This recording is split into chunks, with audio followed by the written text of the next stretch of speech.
आदाब नाजरीन, directorate of information and public relations के हफ्तेवार प्रोग्राम सुकून के शुमारे में आपका खैर मकदम है। मैं हूं आपका मेजबान सैयद शकील शाह। नाजरीन, आज जो हमारे मेहमान हैं, जैसे कि हम वक्तन फवक्तन बुलाते हैं यहाँ पे नौजवान आइकन्स को, जो यूथ आइकन्स होते हैं, जो कोई ट्रेंड सेट करते हैं और किसी खास शोबे में कोई कारनामा अंजाम देते हैं, ऐसे लोगों को यहाँ पे मदऊ करते हैं। आज भी हमारे एक अच्छी शख्सियत हैं जो एक बॉडी बिल्डर हैं, सर्टिफाइड फिटनेस ट्रेनर हैं। ये हैं उबैद हाफिज जी। उबैद साहब, आपका बहुत बहुत इस्तकबाल है। शुक्रिया सर। उबैद साहब, आप मुझे पहले ये बताएं कि माशाल्लाह आप दिखने में बॉडी बिल्डर लगते हैं। शायद अगर मैं इंट्रोड्यूस भी ना भी कराता तब भी लोग आपको ऐसे ही ले लेते कि ये बॉडी बिल्डर ही हो सकते हैं। अल्लाह ताला आपको सलामत रखे। तो आप मुझे बताएं कि शुरुआत कहाँ से हुई, ये शौक कैसे पैदा हुआ? स्कूल में शौक था। जैसे कभी पोस्टर्स देखा करते थे मैगजीन्स पे, या ऐसे किसी छोटे जो पुराने जिम्स हुआ करते थे वहां पे, तो देखा करते थे कि पोस्टर्स पे बॉडी बिल्डर्स होते थे। तो सोचते थे कि क्या ऐसा हो सकता है, इज इट पॉसिबल।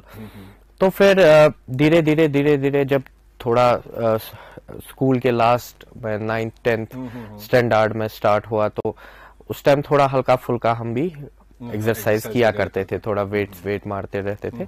लेकिन पूरी नॉलेज नहीं थी कि कैसे होता है, इसमें डाइट क्या रहता है, वो सब चीजें।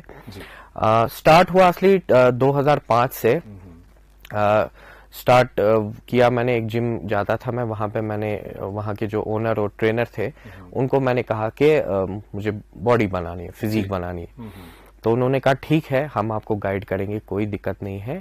और वहां से स्टार्ट हुआ। पहले स्टार्टिंग में जैसे एक बिगिनर को ट्रीट किया जाता है, जैसे एक बिगिनर को एक्सरसाइज बोली जाती है कैसे करना है, वैसे हम भी करते थे।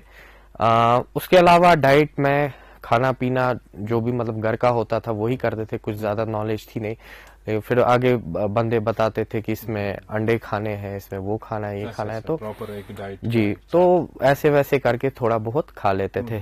तो कॉलेज में जब मैं था 2009 में मैंने एक बार मैं एक्सरसाइज कर रहा था डेडलिफ्ट की, वो जिसमें नीचे ग्राउंड से वेट उठाते हैं। तो एक बाहर से एक ट्रेनर आए थे जो हमारे जिम के ओनर थे, उनसे मिलने। तो उन्होंने बोला कि ये लड़का कौन है, ये बेल्ट के बगैर कैसे डेडलिफ्ट कर रहा है। तो वेट वाज 200 kg। तो उन्होंने बोला कि बेटा इससे मतलब आपको कमर में इश्यू हो सकता है, इंजरी आ सकती है, तो बेल्ट पहना करो। तो मुझे तब तक कॉन्सेप्ट नहीं था बेल्ट का कि वो होता क्या है। और फिर वहां के ट्रेनर ने भी बोला कि हाँ आप बेल्ट लगाओ, आप काफी हेवी लोड उठाते हो। तो पहले फिर फादर से बोल के बेल्ट लाई। उसके बाद फिर उन्होंने मुझे कहा कि आप हमारे साथ चलो, कंपटीशन एक हो रहा है डेडलिफ्ट का नेशनल लेवल पे। तो वो पोटेंशियल उनको नजर आया? जी बिल्कुल। तो मैंने एग्री किया। और एक और है इश्तियाक खान साहब, जो एक एसोसिएशन के प्रेसिडेंट है यहाँ पे, उन्होंने भी थोड़ा गाइड किया, वो भी जिम आए थे। तो मैं फिर हरियाणा गया था कंपटीशन खेलने डेडलिफ्ट का, खाली वो डेडलिफ्ट का कंपटीशन था नेशनल लेवल पे 2009 में। तो वहां पे मैंने अपनी कैटेगरी में सिल्वर मेडल लाया था और मैं जूनियर में खेल रहा था। उसके बाद फिर आगे चले, लाइक कॉलेज खत्म हुआ, फिर मास्टर्स के लिए गए, यहाँ से जॉब भी करते थे। तो मैं आईटी सेक्टर में भी काम किया है, कॉल सेंटर में भी काम किया है। तो धीरे धीरे लाइफ आगे चली। उसके बाद फिर 2016 में मैंने एक पहला मतलब बॉडी बिल्डिंग कॉम्पिटिशन खेला था, जिसमें मेरी परफॉर्मेंस उतनी अच्छी थी नहीं। उसके बाद मैं मुंबई चला गया ट्रेनिंग के लिए। तो मैंने वहां से कोर्स किया, शॉर्ट टर्म कोर्स, प्लस मुझे वहां एक जिम में जॉब भी मिली थी जहां मैं वर्कआउट किया करता था। मतलब वहां पे मतलब उठना बैठना था मेरा प्रोफेशनल्स के साथ, लाइक मनोज पाटिल जो भी इंटरनेशनल लेवल पे खेलते हैं, जुनैद कालीवाला थे, वैसे ही उनके साथ उठना बैठना थोड़ा बहुत हुआ। तो उस टाइम उनसे काफी कुछ सीखने को मिला कि कंपटीशन कैसे खेला जाता है। तो उसके बाद मैं जब वापस आया 2017 में, मैंने कंपटीशन एक खेला जिसमें मेरा सिल्वर मेडल आया था। उसमें भी यहाँ पे जो बड़े लेजेंड बॉडी बिल्डर्स है उन्होंने मेरे को थोड़ा गाइड किया, लाइक गाजी परवेज सर है, उन्होंने थोड़ा बहुत गाइड किया at the end of the competitions. उसके बाद फिर और थोड़ा आगे चले 2017 के एंडिंग में एक पावर लिफ्टिंग का कंपटीशन हुआ, जो मेरा एक क्लाइंट है जिसको मैं ट्रेन करता था, उसको वो खेलने गया था। तो मुझे वहां लगा कि इतना पोटेंशियल तो मुझ में है कि मैं इतना लिफ्ट कर सकता हूँ।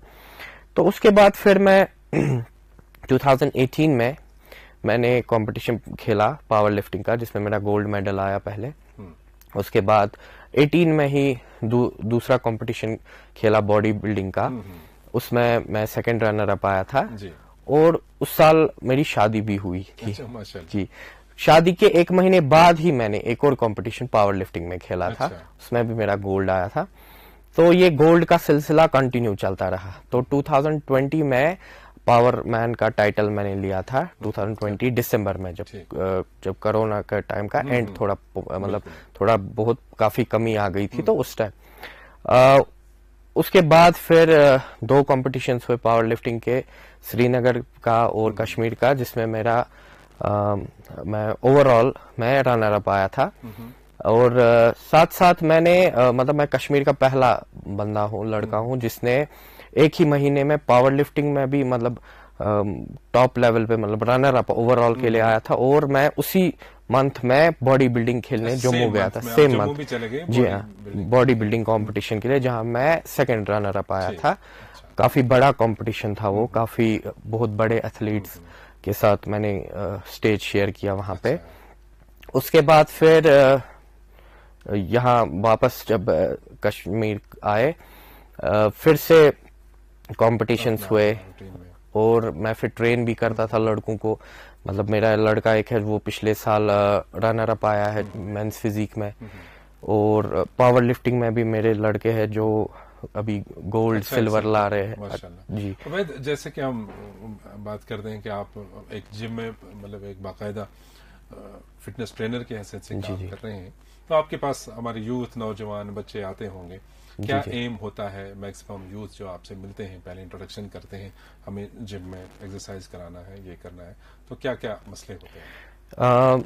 सबसे पहले तो जो छोटे लड़के लाइक टीनेजर्स, जब कोई या नया लड़का कोई आता है जिम में, तो वो अगर ओबीस है, अगर मोटा है, तो कहते हैं मतलब वेट उतारना है।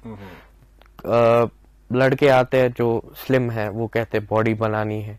लेकिन वहां पे प्रॉब्लम ये उठती है कि अगर जैसे हमारे जितने भी ट्रेनर्स है यहाँ पे वैली में, लड़के सोचते हैं कि ट्रेनर के पास जाएंगे, ये गाइड करेगा और 2-3 महीने में ही वो बॉडी बन जाएगी। ये गलत है। मतलब it takes a lot of time, मतलब बहुत टाइम लगता है एक अच्छी फिजिक को बिल्ड करने में। और जो भी मतलब सोचते हैं कि शॉर्टकट लेके चलेंगे, दैट इज नॉट, पहले तो वो चीज गलत है, नॉट हेल्दी। बहुत अच्छी बात यहाँ पे की, क्योंकि बहुत सारे नौजवान है ना कि एक शॉर्ट टर्म कोर्स करें, जैसे बाकी को, क्योंकि ये एक बॉडी है, जब तक कोई एक्सेप्ट ना करे, मसल्स बिल्ड ना हो, तो मिनिमम अगर आपके पास कोई बंदा आ जाए जिसको बॉडी अपनी बिल्ड करनी है, कितना टाइम आपको देंगे आप? उसमें बहुत सारे फैक्टर्स होते हैं, जैसे उसके जेनेटिक्स कैसे होंगे।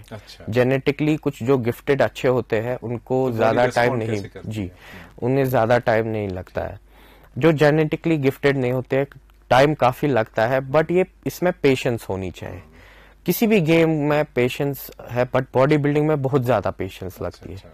तो consistency, not only in workouts, diet में भी जितना कंसिस्टेंट बंदा रहेगा, ऐसा नहीं कि मतलब लड़के आएंगे 1 हफ्ता खाएंगे, बोलेंगे कुछ तो हुआ ही नहीं और छोड़ देते हैं।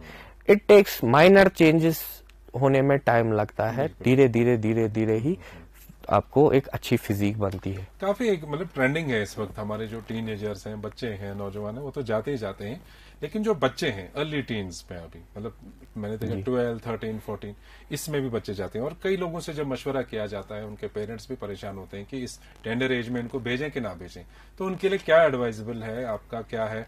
एज कोई बार है इसमें? कितना, किस एज से किस एज तक जा सकता है? ये थोड़ा सा आप हमारे नाज़रीन के साथ शेयर करें। मिथ है एक के वेट ट्रेनिंग, स्ट्रेंथ ट्रेनिंग करने से हाइट रुकती है। वही एक रीजन होता है जिसकी वजह से पेरेंट्स बच्चों को जिम नहीं भेजते।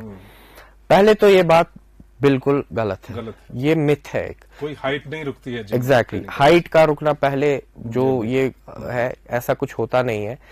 अगर आपका बच्चा चाहे वो 7 साल का है, 8 साल का है, 10, 12, 15 जितने भी साल का है, अगर वो प्रॉपर वे से एक्सरसाइज कर रहा है, वेट ट्रेनिंग प्रॉपर वे से कर रहा है, तो उसके लिए बहुत अच्छी चीज है वो। यानी इसमें ये नहीं है कि छोटा बच्चा है अभी इसकी नहीं डिफॉर्मेशन नहीं, ये सारा मिथ है। ये 90s 80s के टाइम की स्टडी हुई थी जो अभी तक लोग उसको एक्सेप्ट करते हैं। स्टडीज काफी चेंज हुई है। आप देखेंगे कि जो एशियन कंट्रीज, बहुत सारी अब एशियन कंट्रीज है अपार्ट फ्रॉम इंडिया या फॉरेन कंट्रीज है, उसके बच्चे आप देखिए वो 17-18 ईयर्स के बच्चे मिस्टर ओलंपिया लेवल के स्टेज पे खेलते हैं। तो वैद जो अब हम डाइट की तरफ आते हैं जी। आमतौर पे जो हमारे नौजवान इस वक्त जिम ज्वाइन किए हुए हैं, बॉडी बिल्डिंग में इस वक्त हैं, एक आम कॉन्सेप्ट है कि जी प्रोटीन लेना है, वो लेना है, सप्लीमेंट्स लेने हैं, इससे बॉडी बिल्ड होती है। तो ओवरऑल सिनेरियो को देख के मतलब एक्सरसाइज, वेट्स, बाकी जो एक ट्रेनर डाइट प्लान एक मुरतब करता है, उस हिसाब से कितना सच है इसमें कि प्रोटीन शेक्स वगैरह वो जो सप्लीमेंट्स है ये लेने से बॉडी कितनी बनती है और एक्सरसाइज का कितना अमल दखल है, ये दोनों चीजों का फर्क हमें समझाएं। जी, इसका भी एक मतलब मैंने बहुत बारी सुना है, मतलब बोलते हैं वे प्रोटीन हो, क्रिएटिन हो या कोई और सप्लीमेंट हो, उससे किडनी डैमेज, लिवर डैमेज, ये सब इश्यूज होते हैं। बट ये सारा मिथ है। मैं आपको बताता हूँ असल में डाइट प्लान काम कैसे करता है। फॉर एग्जाम्पल अगर किसी लड़के को प्रोटीन रिक्वायरमेंट है अपनी, जो उसको ट्रेनर बताता है, अगर अपने बॉडी वेट का डबल, कभी आधे 3 गुना ज्यादा, 4 गुना ज्यादा भी अपने बॉडी वेट से खाद लेते हैं, उसमें यह है कि अगर जितना रिक्वायरमेंट है, जितनी प्रोटीन से कैलोरीज चाहे उनको, अगर डाइट से फुलफिल हो रही है तो वे प्रोटीन सप्लीमेंट्स लेने की जरूरत नहीं है। अच्छा, जो नेचुरल खाने पीने की वे चीजों से जी अगर जी उसका वे भरपूर प्रोटीन हो रहा भी हमें नेचुरल में ही आता है। जैसे it's a dietary supplement. Okay. ऐसा होता है कि जैसे अगर कोई हम प्रोटीन लेंगे अच्छे ब्रांड का, 24 to 25 ग्राम्स एक स्कूप में प्रोटीन मिलता है। तो बिकॉज होता यह है कि जब आपकी प्रोटीन की रिक्वायरमेंट बढ़ जाती है, फूड से पूरा नहीं हो पाता है, बिकॉज स्टमक उतना नहीं फूड एक्सेप्ट करता है, मतलब उतना ज्यादा हम मील्स नहीं खा पाते हैं। उस चीज को फुलफिल करने के लिए वे प्रोटीन यूज किया जाता है। अदरवाइज कोई प्रॉब्लम नहीं होगी, कुछ नहीं होगी if you are using it correctly. बस यही देखना है कि प्रोटीन रिक्वायरमेंट कितनी है बॉडी की, उसी हिसाब से पहले डाइट। इट्स नॉट लाइक कि कोई वे प्रोटीन ही दिन भर खाता रहेगा, सोचेगा कि चलो मुझे 200 ग्राम प्रोटीन चाहे तो मैं 8 स्कूप प्रोटीन खा लूंगा तो 200 ग्राम मेरा पूरा होगा। That it doesn't work like that. Protein sources should come from different sources, like poultry से आपका एग्स है, चिकन हुआ, फिश हुआ, थोड़ा थोड़ा हर साइड से आना चाहिए। लेटली उबैद साहब एक बात अब हमें बताइए, आपने चूंकि कोविड का ये पीरियड जो मतलब लॉकडाउन रहे, लोग घरों में कैद रहे, उसके बाद भी आपने बावजूद मतलब काम किया, जिम में भी आपने कॉम्पिटिशन्स भी खेले हैं। और इस दौर में हमने क्या एक बहुत ही एक अजीब बात देखने में ये आई कि ड्रग एडिक्शन में काफी बढ़ा आ गया, एक बढ़ोतरी आ गई, उसमें केसेस का जो ग्राफ है वो बढ़ता ही चला गया। क्या वजह रही होंगी, पर्सनल प्रॉब्लम्स हैं, सोशल स्टिग्मास क्या है? तो क्या लगता है आपको जो ये body building, physical training, exercises कितना इम्पोर्टेंट है हमारे यूथ को उस दलदल से बाहर निकालने? देखिए, जैसे आपने खुद ही बोला कि जो इश्यूज रहते हैं अभी, काफी इश्यूज रहते हैं, टीनेजर्स है या मिड 20s के लड़के जो ड्रग्स में इन्वॉल्व है, सबको पता है ये इस वक्त बहुत बड़ी प्रॉब्लम है यहाँ पे।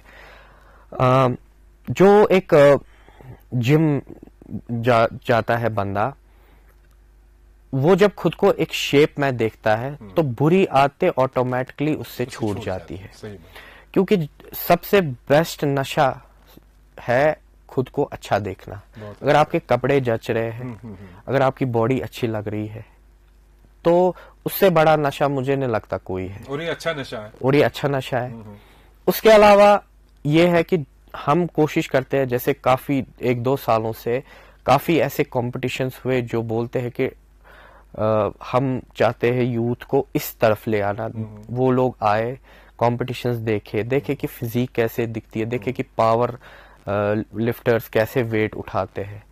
दे are not into like those kind of drugs. तो क्या वो लोग फिर अपना मतलब माइंड डाइवर्ट करने की, उनका माइंड डाइवर्ट करने के लिए ऐसी चीजें होती है। बट फिर भी मैं बोलूंगा ये सब बेकार है तब तक जब तक हम लोग खुद उन यूथ को उठा के जिम्स में ना लाए। अच्छा अच्छा। और वो एक मजबूत इरादे की जरूरत है और उस इंसान की भी अपनी क़ुव्वत इरादे की जरूरत है जो ये चीज छोड़ना चाहता है। जी जरूर।